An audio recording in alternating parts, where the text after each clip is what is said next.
कहानी की शुरुआत होती है सोफिया से, जो एक स्कूल में बच्चों को समुद्री जीवों और महासागर की रहस्यमयी दुनिया के बारे में पढ़ाती है। वह पूरे उत्साह से समुद्र के जीवों की खास बातें समझा ही रही होती हैं कि तभी क्लास का एक शरारती बच्चा तंज कसते हुए कह देता है, मैम, समुद्र के बारे में इतना बताने से क्या फायदा? आपकी पूरी रिसर्च टीम तो वहीं मारी गई थी। ये बात सुनते ही सोफिया के चेहरे की मुस्कान पल भर में गायब हो जाती है। पुरानी दर्दनाक यादें फिर से उसके सामने ताजा हो जाती हैं। बिना कुछ कहे वह क्लास खत्म करती है और भारी मन से अपने घर लौट जाती है। इसके बाद कहानी हमें 3 साल पीछे ले जाती है, जब सोफिया एक मरीन रिसर्चर थी। वह अपनी एक्सपर्ट टीम के साथ प्रशांत महासागर में एक बेहद अहम मिशन पर काम कर रही थी। तभी उसके 2 साथी तेजी से उसके पास पहुंचते हैं और बताते हैं कि समुद्र की गहराई से एक बेहद अजीब और अनजान सिग्नल मिल रहा है। ये खबर सुनते ही पूरी टीम सतर्क हो जाती है और तुरंत उस रहस्यमयी सिग्नल की जांच करने का फैसला करती है। कुछ ही देर बाद मिशन शुरू होता है। सोफिया और उसकी साथी जेड जहाज पर रहकर कंट्रोल सिस्टम संभालती हैं, जबकि बाकी मेंबर्स स्पेशल डाइविंग इक्विपमेंट पहनकर समुद्र की अथाह गहराइयों में उतर जाते हैं। ऊपर से सोफिया लगातार मॉनिटर के जरिए उनकी हर एक्टिविटी पर नजर रख रही होती है। गहराई में पहुंचने के बाद टीम की नजर एक दिल दहला देने वाले दृश्य पर पड़ती है। वहां एक ब्लू व्हेल का बच्चा मरा हुआ पड़ा था, जो किसी पुराने मछली पकड़ने वाले जाल में फंस गया था। लेकिन सबसे डराने वाली बात यह थी कि उसके शरीर का लगभग आधा हिस्सा गायब था। जैसे ही रिसर्च टीम सावधानी से उसके करीब पहुंचकर जांच करती है, उन्हें उसके शरीर पर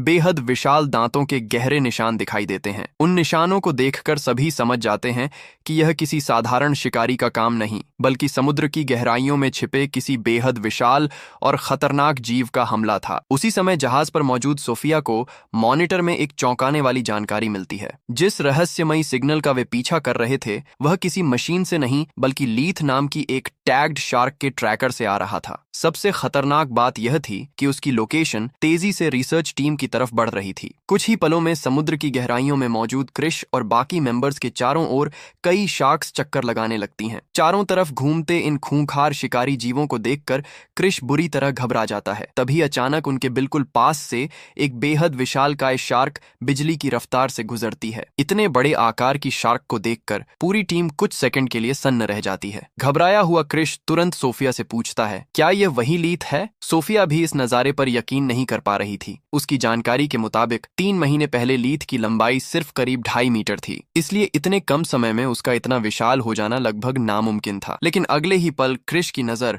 उस शार्क के शरीर पर लगे ट्रैकिंग डिवाइस पर पड़ती है। ट्रैकर का कोड मैच होते ही सबकी हैरानी यकीन में बदल जाती है। सामने मौजूद वही लीथ थी, जो अब असामान्य रूप से बढ़कर करीब 10 मीटर लंबी बन चुकी थी। इतने खतरनाक जीव को देखकर क्रिश तुरंत मिशन छोड़कर जहाज पर लौटने का फैसला करता है, मगर सोफिया उसे रोक देती है। उसका मानना था कि अगर लीथ का टिश्यू सैंपल मिल जाए तो शायद यह पता लगाया जा सके कि आखिर कुछ ही महीनों में उसकी ग्रोथ इतनी असंभव स्पीड से कैसे हुई। आखिरकार क्रिश हिम्मत जुटाकर सावधानी से लीथ के करीब पहुंचता है। सही मौका मिलते ही वह एक स्पेशल इंजेक्शन की मदद से उसके शरीर से सैंपल लेने की कोशिश करता है। जैसे ही सुई उसके शरीर में चुभती है, तेज दर्द महसूस होते ही लीथ बेकाबू होकर जबरदस्त रफ्तार से वहां से दूर निकल जाती है। खैर, मिशन का सबसे अहम हिस्सा पूरा हो चुका था। लीथ के शरीर से जरूरी सैंपल मिल चुका था, इसलिए क्रिश और उसकी पूरी टीम बिना वक्त गंवाए वापस जहाज की ओर लौटने लगती है। उन्हें लगता है कि अब सबसे बड़ा खतरा टल चुका है, लेकिन असली डरावना पल तो अभी बाकी था।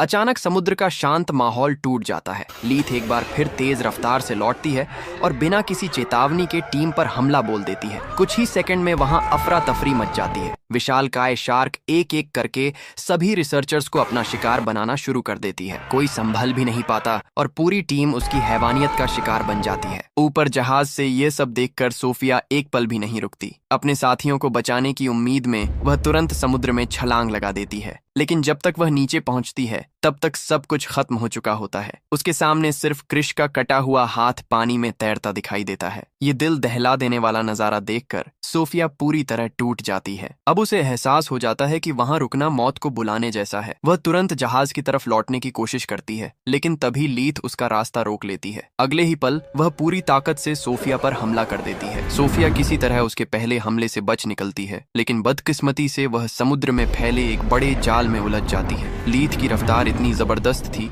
कि जाल समेत सोफिया भी तेजी से समुद्र की गहराइयों की ओर घिसटने लगती है। बढ़ते पानी के दबाव से उसकी हालत बिगड़ने लगती है और उसके कानों से खून बहने लगता है। फिर भी सोफिया हार नहीं मानती। वह पूरी ताकत लगाकर खुद को उस जाल से छुड़ाने में कामयाब हो जाती है। आजादी मिलते ही वह पूरी ताकत से ऊपर की ओर तैरती है और आखिरकार किसी तरह समुद्र की सतह तक पहुंचकर अपनी जान बचा लेती है। इसके बाद कहानी वर्तमान में लौट आती है। 3 साल बीत चुके हैं, लेकिन उस हादसे की दर्दनाक यादें आज भी सोफिया का पीछा नहीं छोड़ती। इधर कहानी का रुख पेरिस की मशहूर सेन नदी की तरफ मुड़ता है। वहां 2 लड़के नदी के अंदर कोई कीमती सामान तलाश रहे होते हैं। उन्हें उम्मीद थी कि किस्मत ने साथ दिया तो कोई पुरानी और महंगी चीज हाथ लग सकती है। तभी अचानक उनके जाल में कुछ बेहद भारी फंस जाता है। दोनों खुशी खुशी पूरी ताकत लगाकर जाल को बाहर खींचते हैं, लेकिन जैसे ही उस चीज पर उनकी नजर पड़ती है, उनकी खुशी पल भर में डर में बदल जाती है। जाल के अंदर कोई खजाना नहीं, बल्कि एक पुरानी मिसाइल फंसी हुई थी। यह नजारा देखते ही दोनों घबरा जाते हैं और बिना देर किए तुरंत पुलिस को सूचना दे देते हैं। कुछ ही समय बाद पुलिस और सिक्योरिटी एजेंसीज मौके पर पहुंचकर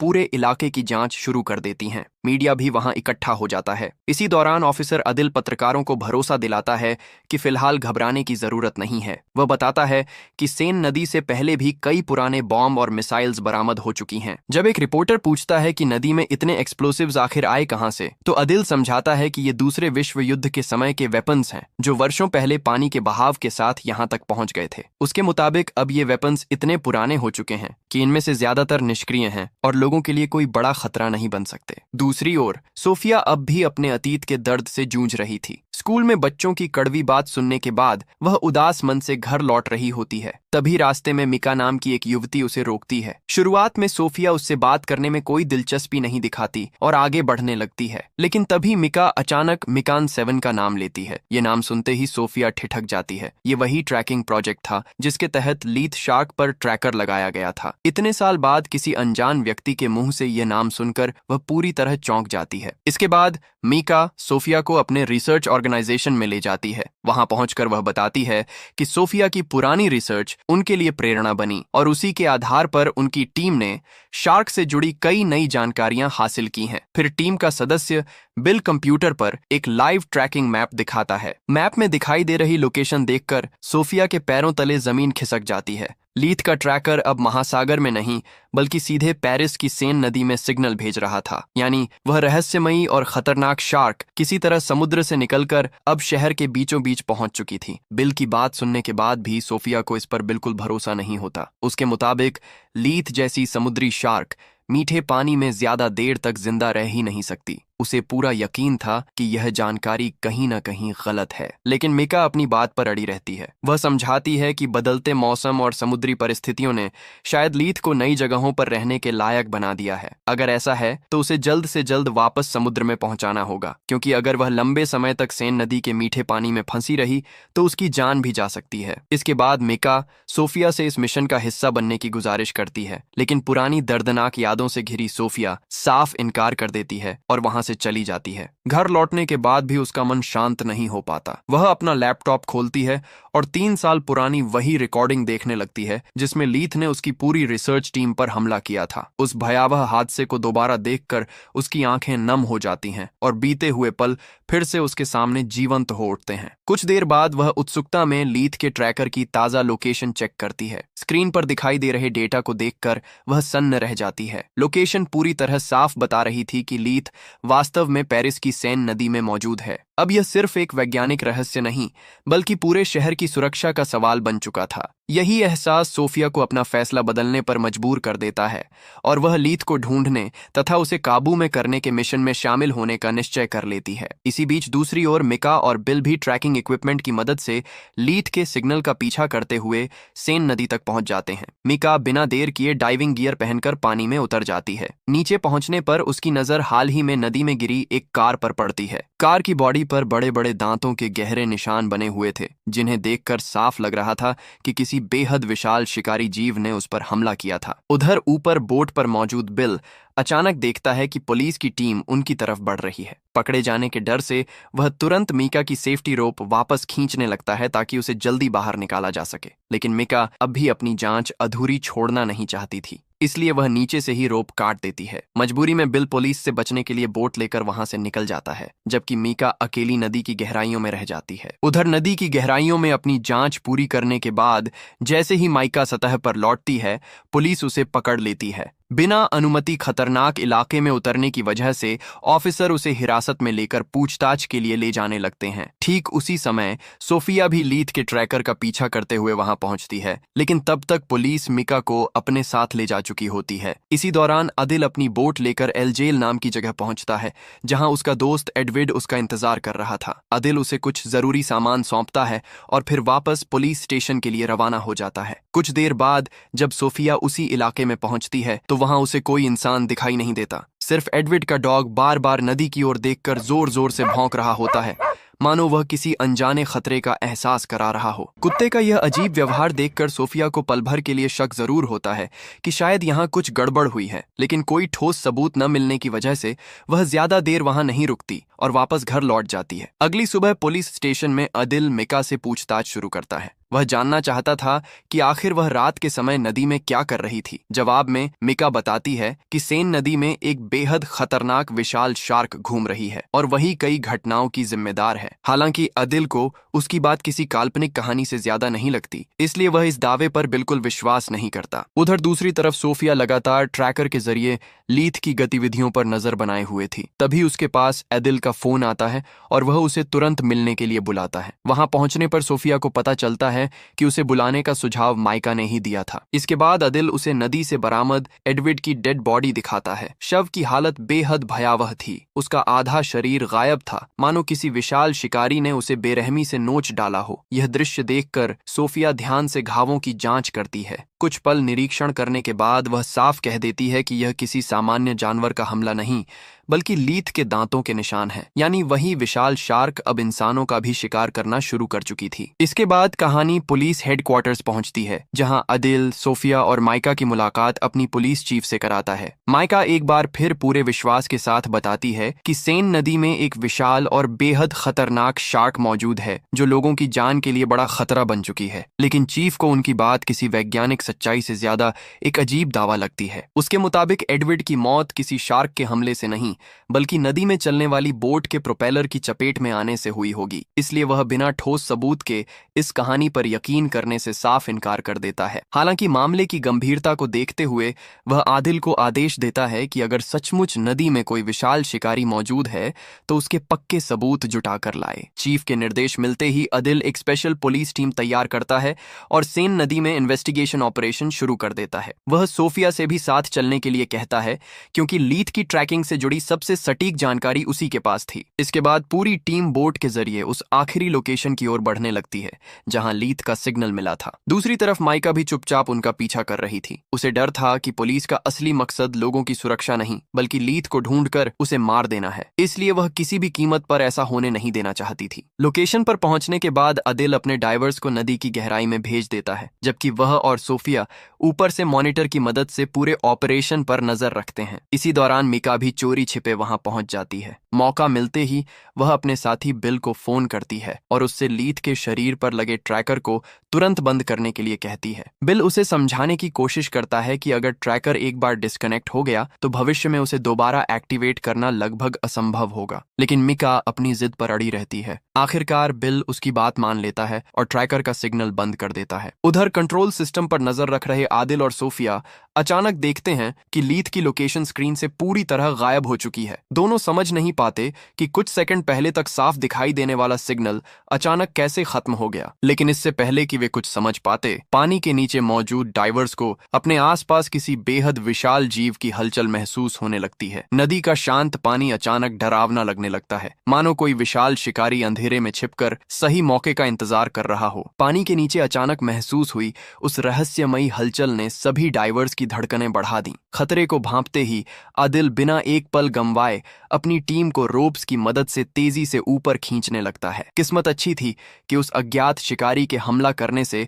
कुछ ही सेकंड पहले सभी डाइवर्स सुरक्षित बोट पर वापस आ जाते हैं। उनके चेहरों पर साफ डर दिखाई दे रहा था, क्योंकि अब किसी को भी इस बात पर शक नहीं था कि नदी की गहराइयों में कोई बेहद विशाल जीव छिपा हुआ है। इसी दौरान टीम का एक ऑफिसर अदिल से सोनर सिस्टम चेक करने के लिए कहता है। अदिल जैसे ही स्क्रीन पर नजर डालता है, वह कुछ पल के लिए स्तब्ध रह जाता है। सोनर की रीडिंग साफ बता रही थी कि पानी के नीचे लगभग 20 मीटर लंबा एक विशाल जीव लगातार हरकत कर रहा है। उसके आकार को देखकर अंदाजा लगाना मुश्किल नहीं था कि यह वही रहस्यमयी शार्क हो सकती है जिसकी तलाश सब कर रहे थे। लेकिन तभी अदिल का ध्यान इस बात पर जाता है कि ठीक इसी समय ट्रैकर का सिग्नल भी गायब हो गया था। उसे शक होने लगता है कि शायद सोफिया ने जानबूझकर लोकेशन छिपाई है। गुस्से में वह बिना पूरी बात सुने सोफिया पर आरोप लगाने लगता है और उसे वहां से चले जाने के लिए कह देता है। अपनी बात पर यकीन न किए जाने से सोफिया भी बेहद नाराज हो जाती है। वह सीधे मिका के ऑफिस पहुंचती है और ट्रैकर बंद करने के फैसले पर उसे कड़ी फटकार लगाती है। उसके मुताबिक ट्रैकर ही एकमात्र तरीका था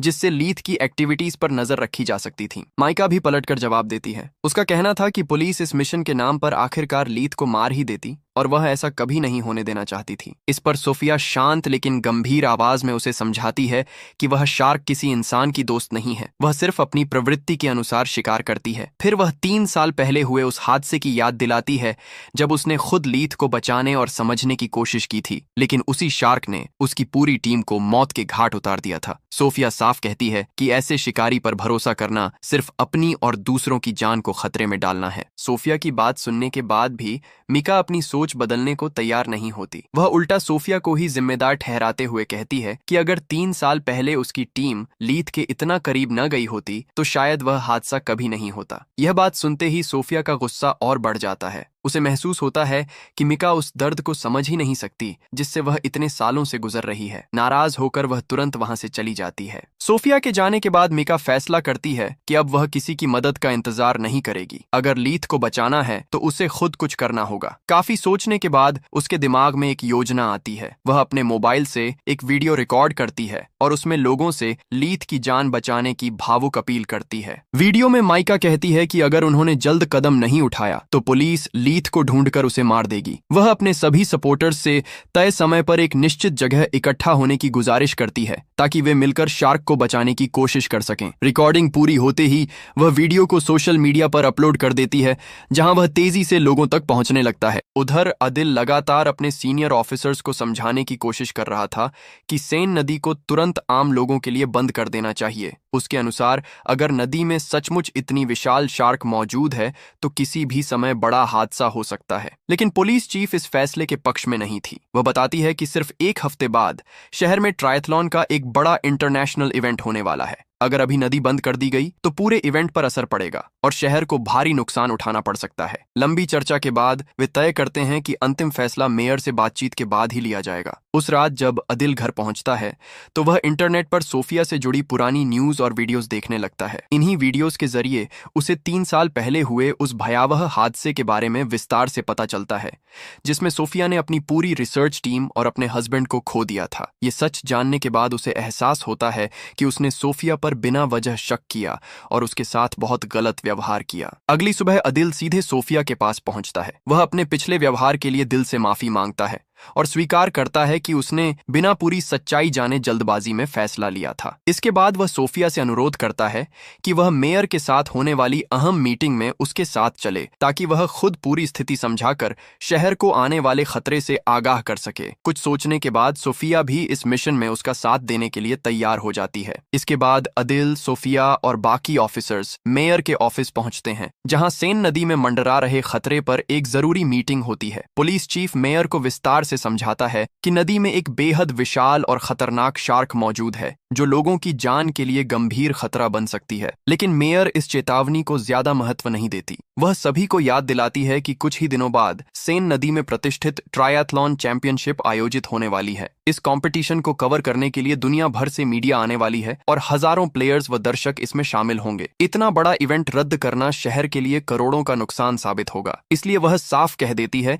कि कंपटीशन किसी भी कीमत कीमत पर रद्द नहीं की जाएगी। हालांकि मेयर एक सख्त निर्देश जरूर देती है। वह आदेश देती है कि इवेंट शुरू होने से पहले उस शार्क को किसी भी तरह नदी से हटाया जाए ताकि कंपटीशन बिना किसी बाधा के आयोजित हो सके। मीटिंग खत्म होने के बाद आदिल सोफिया से पूछता है कि अब आगे क्या किया जाए। जवाब में सोफिया अपनी योजना बताती है। उसका कहना था कि सबसे पहले लीथ को एक तय जगह तक लुभा कर लाया जाएगा, फिर उसे सुरक्षित तरीके से बेहोश किया जाएगा और उसके बाद वापस खुले समुद्र में छोड़ दिया जाएगा। इस योजना पर सहमति बनने के बाद पूरी टीम तुरंत मिशन की तैयारियों में जुट जाती है। इसी दौरान बिल घबराई हुई हालत में वहां पहुंचती है। उसके चेहरे से साफ लग रहा था कि कोई नई मुसीबत सामने आ गई है। वह सबको बताती है कि मीका अब किसी की बात सुनने को तैयार नहीं है। उसने कुछ एनवायरमेंटल एक्टिविस्ट्स और सोशल वर्कर्स के साथ मिलकर खुद ही लीथ को बचाने का फैसला कर लिया है। उनका इरादा सोनार इक्विपमेंट की मदद से शार्क को नदी से निकालकर समुद्र की ओर भेजने का है। बिल आगे बताती है कि उसने काफी कोशिशों के बाद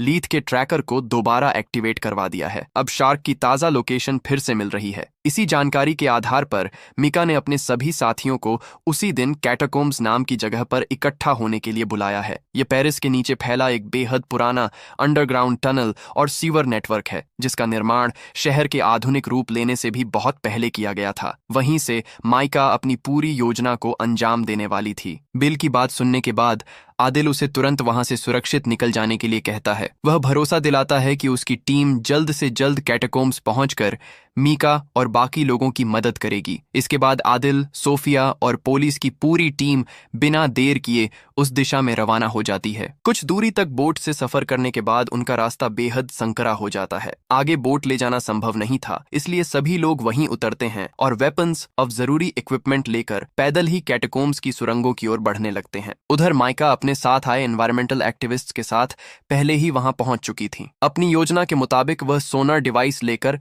पानी में उतर जाती है। उसे विश्वास था कि इस उपकरण से निकलने वाली ध्वनि तरंगों की मदद से लीथ को सही दिशा में ले जाकर वापस समुद्र की ओर भेजा जा सकता है। कुछ ही देर बाद आदिल और उसकी टीम भी वहां पहुंच जाती है। हालात को देखते ही आदिल जोर जोर से सभी लोगों को पानी से बाहर आने के लिए चेतावनी देता है। अधिकांश लोग घबराकर किनारे की तरफ लौटने लगते हैं, लेकिन मिका अभी भी पानी के भीतर अपनी योजना पूरी करने में लगी रहती है। तभी अचानक नदी का पानी तेजी से हिलने लगता है और अगले ही पल लीथ सबके सामने आ जाती है। अब उसका आकार पहले से भी कहीं ज्यादा विशाल हो चुका था। उसे देखकर वहां मौजूद हर व्यक्ति के चेहरे पर डर साफ दिखाई देने लगता है। इसी दौरान लीथ का एक छोटा शार्क पप तैरता हुआ मीका के पास पहुंच जाता है। मीका उसे मासूम समझकर प्यार से छूने और सहलाने लगती है। यह देखकर सोफिया तुरंत उसे रोकती है। वह चेतावनी देती है कि किसी माँ के बच्चे के करीब जाना बेहद खतरनाक हो सकता है, क्योंकि लीथ इसे अपने बच्चे के लिए खतरा समझ सकती है। लेकिन मीका उसकी चेतावनी को नजरअंदाज कर देती है। अगले ही पल लीथ अचानक पानी की गहराई में गायब हो जाती है। सोफिया तुरंत समझ जाती है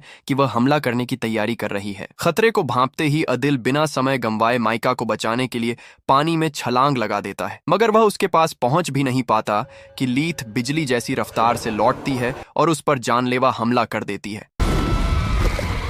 कुछ ही सेकंड में वह आदिल को अपने विशाल जबड़ों में दबोचकर निगल जाती है। यह भयावह दृश्य देखते ही वहां अफरा तफरी मच जाती है। लोग अपनी जान बचाने के लिए हर दिशा में भागने लगते हैं। पुलिस पूरी कोशिश करती है कि जितने लोगों को हो सके सुरक्षित बाहर निकाला जाए, लेकिन हालात तेजी से नियंत्रण से बाहर हो जाते हैं। इस हमले में कई सोशल वर्कर्स और पुलिस ऑफिसर्स लीथ का शिकार बन जाते हैं। भगदड़ के दौरान बिल भी उस खूंखार शार्क के हमले से बच नहीं पाती और उसकी जान चली जाती है। अपनी आंखों के सामने इतने लोगों को मौत के मुंह में जाता देखकर आदिल का गुस्सा फूट पड़ता है। वह तुरंत अपना वेपन निकालता है और लीथ की दिशा में लगातार फायरिंग करने लगता है। अचानक हुई फायरिंग से लीथ कुछ पल के लिए पीछे हट जाती है और खुद को बचाते हुए वहां से दूर चली जाती है। हमले के बाद पूरे इलाके में अफरा तफरी का माहौल था। पुलिस और रेस्क्यू टीम मिलकर किसी तरह बचे हुए लोगों को बाहर निकालते हैं और गंभीर रूप से घायल लोगों को तुरंत हॉस्पिटल पहुंचाया जाता है ताकि उनका ट्रीटमेंट शुरू किया जा सके। दूसरी ओर इस पूरी घटना ने सोफिया को अंदर तक झकझोर दिया था। एक बार फिर उसकी आंखों के सामने कई लोगों की मौत हुई थी, जिससे वह गहरे सदमे में चली जाती है। तभी आदिल उसके पास आता है और उसे समझाने की कोशिश करता है। वह कहता है कि इस हादसे के लिए खुद को दोष देना सही नहीं है,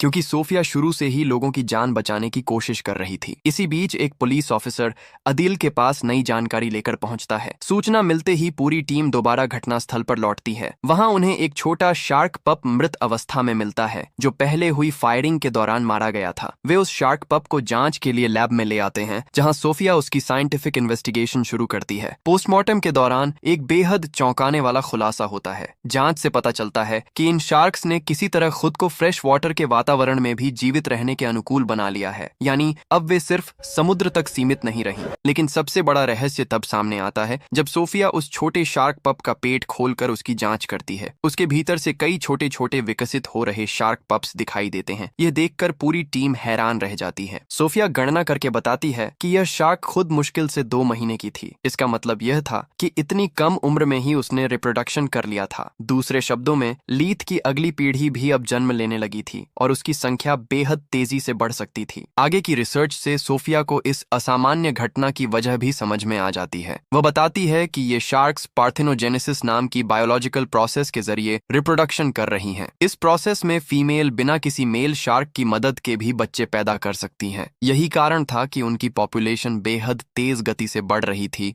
और अब यह खतरा पहले से कहीं ज्यादा गंभीर बन चुका था। सोफिया अपनी रिसर्च के नतीजे अदिल के सामने रखती है और बताती है कि लीथ अब एक सामान्य शार्क नहीं रही। लगातार हुए बायोलॉजिकल बदलावों ने उसे एक नई और बेहद खतरनाक स्पीसीज में बदल दिया है। सबसे बड़ी चिंता यह थी कि वह असामान्य गति से अपनी पॉपुलेशन बढ़ा रही थी। अगर समय रहते उसे नहीं रोका गया तो आने वाले दिनों में ये शार्क्स पूरी मानव आबादी के लिए गंभीर खतरा बन सकती थीं। यह खुलासा सुनकर अदिल भी सन्न रह जाता है। अगली सुबह वह और सोफिया सीधे मेयर के ऑफिस पहुंचते हैं। दोनों उसे पूरी स्थिति विस्तार से समझाते हैं और ट्रायथलॉन कंपटीशन को तुरंत रद्द करने की अपील करते हैं ताकि किसी बड़े हादसे को रोका जा सके। लेकिन मेयर एक बार फिर उनकी चेतावनी को नजरअंदाज कर देती है। उसके लिए शहर की प्रतिष्ठा और करोड़ों का इवेंट ज्यादा महत्वपूर्ण था। इतना ही नहीं, वह कैटाकोम्स में हुई मौतों का जिम्मेदार भी सोफिया को ठहराने लगती है। यह आरोप सुनकर सोफिया अपना धैर्य खो बैठती है। वह मेयर को समझाने की पूरी कोशिश करती है कि असली खतरा अब भी खत्म नहीं हुआ है, लेकिन मेयर उसकी एक भी बात सुनने को तैयार नहीं होती। बहस इतनी बढ़ जाती है कि गुस्से में मेयर सिक्योरिटी गार्ड्स को बुलाकर सोफिया को अपने ऑफिस से बाहर निकलवा देती है। इसके बाद मेयर अदिल को आदेश देती है कि अब इस मामले की जिम्मेदारी आर्मी संभालेगी, इसलिए पुलिस को आगे किसी भी कार्रवाई की जरूरत नहीं है। हालांकि अदिल और सोफिया इतनी आसानी से हार मानने वाले नहीं थे। उन्हें एहसास था कि अगर वे अभी नहीं रुके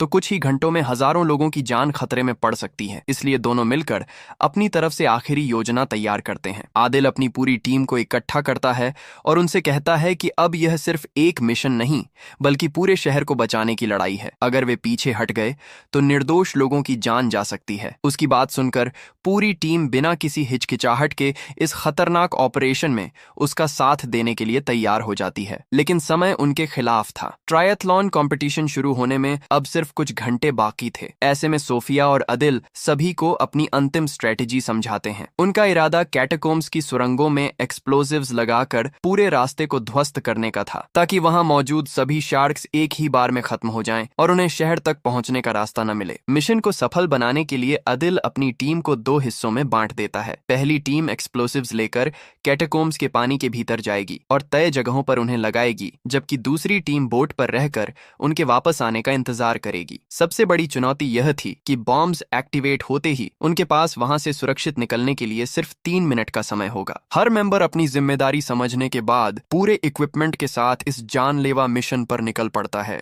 उधर शहर में ट्रायथलॉन कंपटीशन शुरू होने की तैयारियां पूरी हो चुकी थीं। मेयर मंच पर पहुंचकर पार्टिसिपेंट्स का उत्साह बढ़ाती है और उद्घाटन का संकेत देते ही सैकड़ों कॉम्पिटिटर्स एक एक करके सेन नदी में छलांग लगा देते हैं।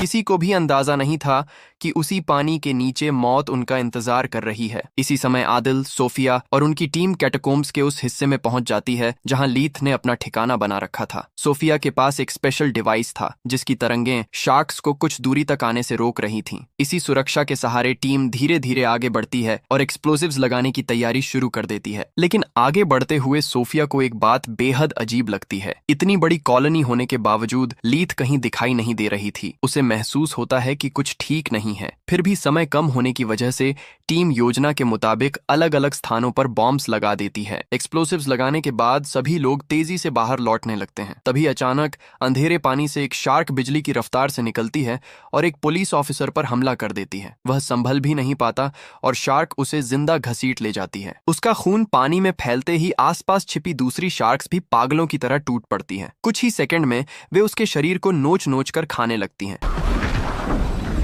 ये भयानक दृश्य देखकर पूरी टीम के होश उड़ जाते हैं और हर कोई अपनी जान बचाने के लिए घबराकर पीछे हटने लगता है। स्थिति समझने के लिए अदिल तुरंत एक फ्लेयर जलाता है। लाल रोशनी जैसे ही पानी में फैलती है, सामने का नजारा देखकर सभी लोग स्तब्ध रह जाते हैं। वहां सिर्फ एक या दो शार्क्स नहीं थीं, पूरी सुरंग हजारों शार्क से भरी हुई थी जो अंधेरे में झुंड बनाकर तैर रही थीं। अब सभी को एहसास हो जाता है कि उनका सामना सिर्फ लीथ से नहीं बल्कि उसकी पूरी बढ़ चुकी पॉपुलेशन से होने वाला है। लेकिन हालात और भी खराब तब हो जाते हैं जब सबको एहसास होता है कि जिस पुलिस ऑफिसर पर सबसे पहले हमला हुआ था, बॉम्ब्स को एक्टिवेट करने वाला ट्रिगर उसी के पास रह गया है। बिना ट्रिगर के पूरा मिशन नाकाम हो सकता था। ऐसे में टीम का एक दूसरा ऑफिसर अपनी जान की परवाह किए बिना वापस उसी खतरनाक जगह की ओर बढ़ता है। चारों तरफ शार्क्स के झुंड के बीच से गुजरते हुए वह किसी तरह ट्रिगर डिवाइस तक पहुंच जाता है। जैसे ही वह बॉम्ब्स को एक्टिवेट करता है, वापसी का मौका मिलने से पहले ही एक शार्क उस पर टूट पड़ती है। मिशन तो पूरा हो जाता है लेकिन उसकी जान चली जाती है। अब टाइमर तेजी से खत्म हो रहा था। एक्सप्लोजन होने में सिर्फ कुछ सेकंड बाकी थे। खतरे को समझते ही सोफिया अदिल का हाथ पकड़ती है और पूरी ताकत से बाहर की ओर तैरने लगती है। अगले ही पल कैटाकोम्स के भीतर जोरदार एक्सप्लोजन होता है। विस्फोट की लहर पूरे टनल नेटवर्क में फैल जाती है। इस धमाके में अदिल गंभीर रूप से घायल हो जाता है, लेकिन सोफिया हार नहीं मानती। वह किसी तरह उसे सहारा देकर पानी से बाहर निकालती है और सुरक्षित बोट तक पहुंचा देती है। आदिल को सुरक्षित छोड़ने के बाद भी सोफिया का मिशन खत्म नहीं होता। उसे उम्मीद थी कि शायद अंदर कोई और मेंबर जिंदा बचा हो। इसी उम्मीद में वह दोबारा कैटाकोम्स की गहराइयों में उतर जाती है, लेकिन नीचे पहुंचते ही उसका सामना एक ऐसे दृश्य से होता है जिसकी उसने कल्पना भी नहीं की थी। टूटे हुए मलबे के बीच से रास्ता बनाती हुई लीथ अचानक उसके सामने आ जाती है। एक्सप्लोजन में अपने कई बच्चों को खोने के बाद वह पहले से कहीं ज्यादा उग्र और खतरनाक हो चुकी थी। गुस्से से बेकाबू लीथ पूरी ताकत के साथ हमला बोल देती है।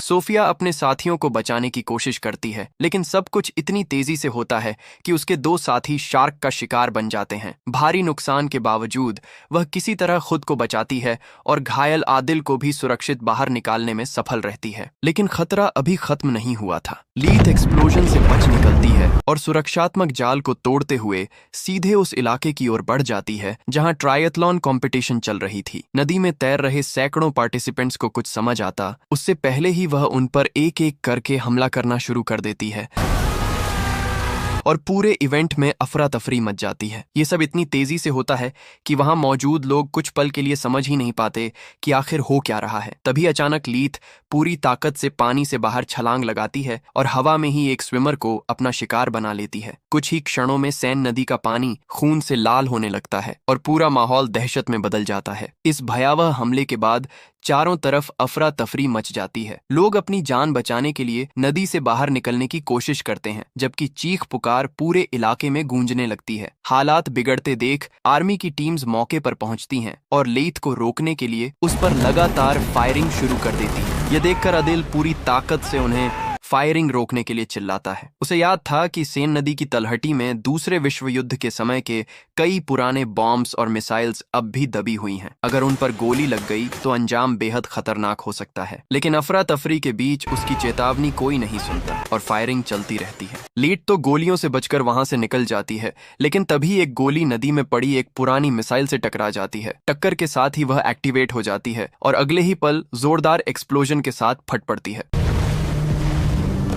पहले धमाके के बाद मानो पूरी नदी बारूद का गोदाम बन जाती है। एक एक्सप्लोजन दूसरे एक्सप्लोजन को जन्म देता है और कुछ ही सेकंड में नदी की तलहटी में पड़े कई पुराने बॉम्ब्स और मिसाइल्स एक एक करके फटने लगते हैं। लगातार हो रहे एक्सप्लोजन से पूरा इलाका हिल उठता है और हर तरफ तबाही फैल जाती है। इन एक्सप्लोजन्स की ताकत इतनी जबरदस्त होती है कि नदी में एक विशाल वाटर वेव उठ खड़ी होती है। देखते ही देखते वह आसपास के इलाकों को अपनी चपेट में लेना शुरू कर देती है। लोग बहने लगते हैं, इमारतें डूबने लगती हैं और पूरा शहर भारी फ्लड जैसी तबाही का सामना करने लगता है। कुछ समय बाद जब पानी का उफान थोड़ा कम होता है तो सोफिया को आदिल गंभीर रूप से घायल अवस्था में दिखाई देता है। वह किसी तरह उसे सहारा देकर एक ऊंची बिल्डिंग की रूफ तक पहुंचाती है। थोड़ी देर बाद आदिल को होश आता है और दोनों आसपास का मंजर देखते हैं। उनके चारों ओर फैले पानी में अनगिनत शार्क्स तैर रही थीं। तभी उनकी नजर दूर मौजूद लीथ पर पड़ती है। उसी पल उन्हें एहसास होता है कि लीथ ने सिर्फ एक जगह नहीं बल्कि पूरे शहर में कई अलग अलग ब्रीडिंग स्पॉट्स बना रखे थे। यानी अब खतरा केवल एक शार्क का नहीं बल्कि उसकी तेजी से बढ़ चुकी पूरी पॉपुलेशन का था। अब पेरिस का बड़ा हिस्सा पानी में डूब चुका था और हर दिशा में शार्क्स का कब्जा दिखाई दे रहा था। इंसानों का शहर अब इन खूंखार शिकारियों के नियंत्रण में जाता नजर आ रहा था। अगर आपको यह मूवी एक्सप्लेनेशन पसंद आया हो तो कमेंट में अपनी राय जरूर बताइए। वीडियो अच्छी लगी हो तो लाइक करें और ऐसे ही शानदार मूवी एक्सप्लेनेशंस देखने के लिए चैनल को सब्सक्राइब करके अपना सपोर्ट जरूर दें।